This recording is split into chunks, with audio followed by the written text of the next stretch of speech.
आने के बाद में सबने देखा कि बैकुंठ से विमान आ गया। बैकुंठ से जब विमान आया तब गोकर्ण जी ने पूछा, उनसे पार्षदों से पूछा कि हे विष्णु दूतो, ये बताओ यहाँ पर इतने सारे लोग बैठे हुए हैं और सबने बराबर कथा सुनी, लेकिन ये धुंधुकारी के लिए आप विमान लेकर के आए, इतने सारे लोग बैठे, इनके लिए विमान क्यों नहीं लाए? ये तो भेदभाव है।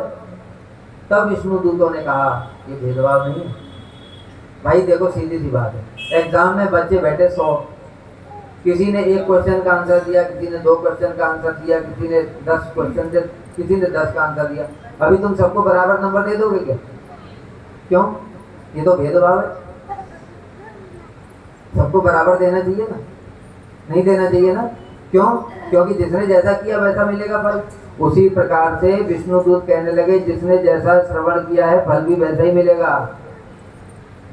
ये जो धुंधुकारी था, इसको पता था कि मेरा उद्धार केवल भागवत से ही हो सकता है, इसलिए इसने दुनिया की सारी चीजें जो पाप किए थे, सारी जिंदगी पाप किया, कोई बात नहीं, भूत बन गया, कोई बात नहीं, लेकिन जब भागवत कथा चल रही थी तब पूरा मन को, अपनी इंद्रियों को, जो कुछ भी है उसका सब कुछ भागवत की कथा सुनने में लगा दिया।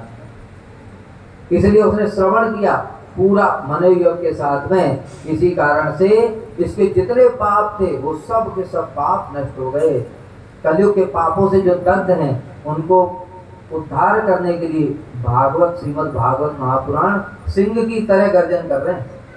अर्थात जितने भी तुमने पाप किए इनका तुम कितना भी व्रत कर लो, कितना प्रायश्चित कर लो, उनका उद्धार होगा नहीं, लेकिन भागवत कथा श्रवण से सारे के सारे पाप भी नष्ट हो जाएंगे। बताए ना, धुंधुकारी ने कौन से पाप नहीं किए, तो सारे पाप नष्ट हो गए। पाप नष्ट होना दूर की बात है, उसके हृदय में भक्ति देवी आ गई और उस कारण से उसको वैकुंठ की प्राप्ति हो गई। तो इस प्रकार से श्रीमद् भागवत महापुराण की महिमा है। बोलो श्रीमद् भागवत महापुराण की जय।